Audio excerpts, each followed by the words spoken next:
August 5 లోపు ఉద్యోగుల విభజన అని యొక్క ఆర్టికల్ అనేది మనకి ప్రముఖ దినపత్రిక ఈనాడు న్యూస్ పేపర్‌లో అయితే ఈరోజు ప్రచురించడం జరిగింది. అయితే ఆగస్టు 5 లోపు ఉద్యోగుల విభజన ఏంటనే విషయం చూసుకున్నట్లయితే మనకి ప్రెసిడెన్షియల్ ఆర్డర్ అనేది జీవో నంబర్ 46 గురించైతే చాలామందికి తెలిసే ఉంటది.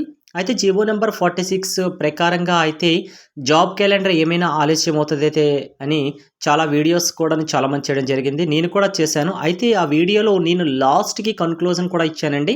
ఈ జీవో నంబర్ 46 వల్ల కూడా ఎటువంటి అంతరాయం లేకుండా గవర్నమెంట్ ప్రెస్టీజియస్‌గా రిలీజ్ చేసినటువంటి జాబ్ క్యాలెండర్ ప్రకారంగా మాత్రమే నోటిఫికేషన్స్ రిలీజ్ అవుతాయనే విషయం కూడా నేను మెన్షన్ చేయడం జరిగింది. అయితే ఆల్రెడీ మనకి 4 విడతల్లో మొదటి విడత అయిన హైయర్ ఎడ్యుకేషన్‌కి సంబంధించింది ఆంధ్రప్రదేశ్‌లో ఉన్నటువంటి యూనివర్సిటీల్లో ఖాళీగా ఉన్నటువంటి 15, 23 వేకెన్సీతో అయితే ప్రొఫెసర్సు, అసోసియేట్ ప్రొఫెసర్సు, అలాగే అసిస్టెంట్ ప్రొఫెసర్సు, ఆర్‌జీయూకేటీలోనే ఉన్నటువంటి లెక్చరర్ పోస్టులకు సంబంధించినటువంటి వేకెన్సీ రిలీజ్ అయింది. ఆన్‌లైన్ ప్రాసెస్ కూడాను కంప్లీట్ అయిపోయింది. దానికి సంబంధించినటువంటి స్క్రూటినీ ప్రాసెస్ అనేది కంప్లీట్ కూడా అవుతుంది. అలాగే మ్యాసివ్ రెస్పాన్స్ కూడా వచ్చిందండి. 1.89 లక్షల వరకైతే అప్లికేషన్స్ వెళ్ళాయనేసి కూడా మనకి ద హిందూ న్యూస్ పేపర్‌లో అయితే ప్రచురించడం జరిగింది. అయితే ఈ జీవో నంబర్ 46 వల్ల ప్రమోషన్స్, కొత్త నోటిఫికేషన్స్ రిలీజ్ అవ్వనేది చాలా రోజుల నుంచి అయితే కొన్ని వీడియోస్ అయితే చక్కర్లు కొడుతున్నాయి. అయితే ఇది ఎటువంటి అడ్డంకి కాదు. ఎందుకంటే ఈ యొక్క మనకి ప్రాసెస్ అనేది ఆగస్టు 5 లోపల అయితే జరిగిపోతుందని కూడాను మనకి వ్యక్తం చేయడం జరిగింది. ఓకే. అయితే విషయానికి ఇక్కడికొస్తే రాష్ట్ర ప్రభుత్వ ఉద్యోగాల స్థానిక కేడర్ల వ్యవస్థీకరణ, ప్రత్యక్ష నియామకాల నియంత్రణ ఉత్తర్వులు 2025 చెప్పాను కదండీ! రాష్ట్రపతి ఉత్తర్వులు అమలుకు ప్రత్యేక చట్టం చర్యలు చేపట్టింది. అన్ని శాఖల్లో ఉన్నటువంటి కేడర్లు వ్యవస్థీకరించిన ప్రభుత్వం అనేది ఆదేశించినందున పలు శాఖల జాబితాలు సమర్పించాయి. వాటికి అనుగుణంగా కేడర్ల వ్యవస్థీకరణ ప్రభుత్వ ప్రధాన కార్యదర్శి అయిన సాయి ప్రసాద్ గారైతే ఉత్తర్వులు జారీ చేయడం జరిగింది. అయితే దీనికి సంబంధించినటువంటి ప్రాసెస్ టోటల్‌గా ఉద్యోగుల విభజన అవ్వచ్చు. ఎవరు ఏ కేడర్‌లోకి వస్తారు? మీరు జోన్‌లోకి వస్తారా? మల్టీ జోన్స్‌లోకి వస్తారా? లేకపోతే జోన్‌ల డిస్ట్రిక్ట్ కేడర్స్‌కి వస్తారా? ఇవన్నీ కూడా దీని గురించి సంబంధించిన ఇన్ఫర్మేషన్ టోటల్‌గా అయితే ఈ వీడియోలో అయితే మనకి చెప్పడం జరిగింది. ఆగస్టు 5 లోపల కొత్త, పాత జిల్లాల మధ్య ఉద్యోగుల విభజన పూర్తి చేయాలని ప్రభుత్వం భావిస్తోంది. ఓకే. అంటే భావిస్తోంది అంటే ఈ ప్రాసెస్ అనేది ఆగస్టు 5 లోపల కంప్లీట్ చేయండి అనేసని గవర్నమెంట్ అయితే అనుకుంటుంది. అయితే మనకి తెలిసిన విషయమే 13 జిల్లాలు కాస్త 26 జిల్లాలే. దీంతో పాటు మనకి పోలవరము, అలాగే రిమైనింగ్ కొత్త జిల్లా అయినటువంటి మనకి వేరే డిస్ట్రిక్ట్ అదే మార్కాపురం కూడాను మనకి టోటల్‌గా 2 కలిపితే టోటల్‌గా 28 జిల్లాలు. దీనికి సంబంధించినటువంటి విభజన అనేది చేయాలనేసిని గవర్నమెంట్ అయితే భావిస్తుంది. ఆ విభజన పూర్తయిన తర్వాత స్పౌస్ కేటగిరీకి సంబంధించిన అభ్యర్థుల బదిలీకి దరఖాస్తులు స్వీకరిస్తారు. వీటికి ఆగస్టు 12 లోపల పరిష్కరించిన ప్రణాళిక రూపొందించింది.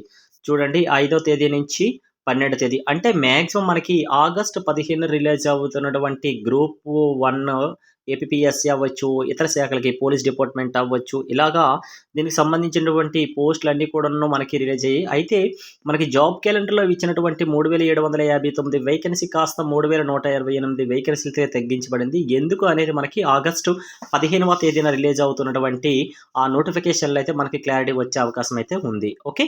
కొత్త నిబంధనల ప్రకారం ప్రత్యక్ష నియామకంలో స్థానిక అభ్యర్థులకు 95% రిజర్వేషన్ వర్తిస్తుంది. 5% అనేది స్థానికేతర కోటా. ఆల్రెడీ మనం చాలా మంత్స్ కింద 5, 6 మంత్స్ కిందే ఈ విషయం చెప్పేసామండి. ఎందుకంటే తొలి మనకి ఈ రిజర్వేషన్ అనేది 80% లోకల్ వాళ్ళకుంటది. 20% నాన్ లోకల్‌కొచ్చేది. అయితే ఇప్పుడు స్థానికులకు మాత్రమే 95% ఇస్తున్నారు. అదరు నాన్ లోకల్ క్యాండిడేట్‌లకైతే మనకి 5% మాత్రమే ఇస్తున్నారు. అయితే ఇది ఒక గుడ్ న్యూస్ అనే చెప్పుకోవచ్చు. అలాగే ఏపీ సచివాలయం శాఖాధిపతుల హెచ్ఓడీలు, కార్యాలయాలు, ప్రత్యేక కార్యాలయాలు, సంస్థలు, రాష్ట్ర స్థాయి సంస్థలు, రాజధాని ప్రాంత పరిధిలోని పోలీస్ కమిషనరేట్ పోస్టు ఈ స్థానిక కేడర్ వర్గీకరణ వర్తించదు. చూసుకోండి ఎవరెవరికైతే వర్గీకరణ ఇస్తారు, ఎవరెవరికి వర్గీకరణ రాదనేది ఇక్కడ కూడాను మనకి కేడర్ వర్గీకరణ అనేది గురించి కూడా చెప్పడం జరిగింది. అలాగే కొత్త నియామకాలు అవ్వచ్చు, పదోన్నతులు అవ్వచ్చు, సీనియారిటీ అవ్వచ్చు, ట్రాన్స్‌ఫర్ అవ్వచ్చు, ఇతర సేవా వ్యవహారాల కోసం జిల్లా, జోన్, మల్టీ జోనల్ వేరు స్వతంత్ర యూనిట్లుగా పరిగణిస్తారు. అలాగే గిరిజన సంక్షేమ శాఖలో ప్రధానోపాధ్యాయులు గ్రేడ్ 2 జోనల్ కేడర్‌గా పెట్టారు. జూనియర్ అసిస్టెంటు పోస్ట్‌ను అన్ని శాఖల్లోనూ జిల్లా కేడర్ పోస్ట్‌గానే చూపారు. అయితే కొత్త జిల్లాల కేటాయింపు చూసుకున్నట్లయితే అన్ని శాఖల్లో కేడర్ విభజన పూర్తయిన తర్వాత సిబ్బందిని కొత్త, పాత జిల్లాల మధ్య విభజిస్తారు. ప్రస్తుతం కొత్తగా ప్రకటించిన మార్కాపురం, పోలవరం జిల్లాలో ప్రస్తుతానికైతే రాష్ట్రపతి ఉత్తర్వుల షెడ్యూల్ లేనప్పటికీ కూడాను వాటికి అధికారికంగా చేర్చే వరకు ఈ జిల్లాలకు సైతం పోస్టులను తాత్కాలికంగానే కేటాయిస్తారని కూడా చెప్పడం జరిగింది. అలాగే ఉద్యోగుల సీనియారిటీ జాబితాను రూపొందించి కొత్త జిల్లాను ఐచ్ఛికాలు స్వీకరిస్తారు. అలాగే కేడర్ల వారీగా సిబ్బంది కేటాయింపు ప్రక్రియ పూర్తిగా ముగిసే వరకు రాష్ట్రంలో కొత్త పోస్టుల సృష్టి అవ్వచ్చు, ఉన్నతీకరణ అవ్వచ్చు, ప్రత్యక్ష నియామకాలు అవ్వచ్చు, పదోన్నతులు అవ్వచ్చు, బదిలీలు అవ్వచ్చు, అలాగే డిప్యూటేషన్లు అవ్వచ్చు, ప్రభుత్వం పూర్తిగా నిషేధం ఉంటుంది. ఇది మాత్రం గుర్తుపెట్టుకోండి. ఇన్నాగయ్యన ప్రాసెస్ చూడండి. కేడర్లో మనకి కన్ఫర్మ్ అయిన తర్వాత మాత్రమే వీళ్ళకి ఇవన్నీ కూడా జరుగుతాయని చెప్పడం జరిగింది. రాష్ట్రంలో ఆయా శాఖలకు మంజూరైన మొత్తం పోస్టులు కేడర్ స్ట్రెంత్‌గా లెక్కిస్తారు. కేడర్ స్ట్రెంత్‌తో పాటు ప్రస్తుత ఖాళీని మినహాయించి మిగతా వారిని వర్కింగ్ కేడర్‌గా గుర్తిస్తారు. డిప్యూటేషన్, సెలవులు, శిక్షణ, సస్పెన్షన్‌లో ఉన్న వారిని సైతం పని చేయస్తున్న ఉద్యోగులనే పరిగణిస్తారు. అయితే కమిటీలు కొన్ని ఇచ్చారండి మనకి.